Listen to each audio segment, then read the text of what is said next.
உளுந்து போண்டா ரெசிபி எப்படி பண்ணலான்னு பார்க்கலாங்களா. நல்லா வெளியில் கிறிஸ்பியாகவும் உள்ளே சாஃப்டாக இருக்கிற மாதிரி போண்டா நல்லா ஒரு டிப்ஸ் அண்ட் ட்ரிக்ஸோட எப்படி பண்ணலான்னு பார்க்கலாம் வாங்க.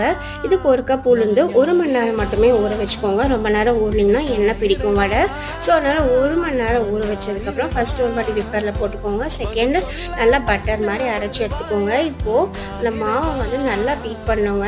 ஏரெல்லாம் பிளாக் ஆகிருக்கும். ஸோ அதில் வந்து ஏர் ரிலீஸ் பண்ணுறதுக்கு நல்லா பீட் பண்ணி எடுத்துகிட்டு இது கூட ஒரு பெரிய வெங்காயம், பச்சை மிளகாய், சீரகம், குருமிளகு, இஞ்சி, பெருங்காயத்தூள், உப்பு, கொத்தமல்லி ஆட் பண்ணிக்கோங்க.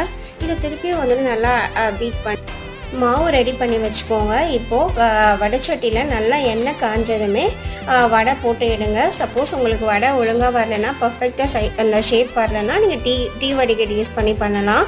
நான் வந்து எனக்கு டைம் ஆனனால போண்டாவாக போட்டு எடுத்துட்டேங்க. ஏன்னா ஆல்ரெடி லேட் ஆயிடுச்சு. இதோட டீட்டெயில் ரெசிபியோட வீடியோ நான் அட்டாச் பண்ணுறேன். டாடா பாய். இந்த வீடியோ பிடிச்சா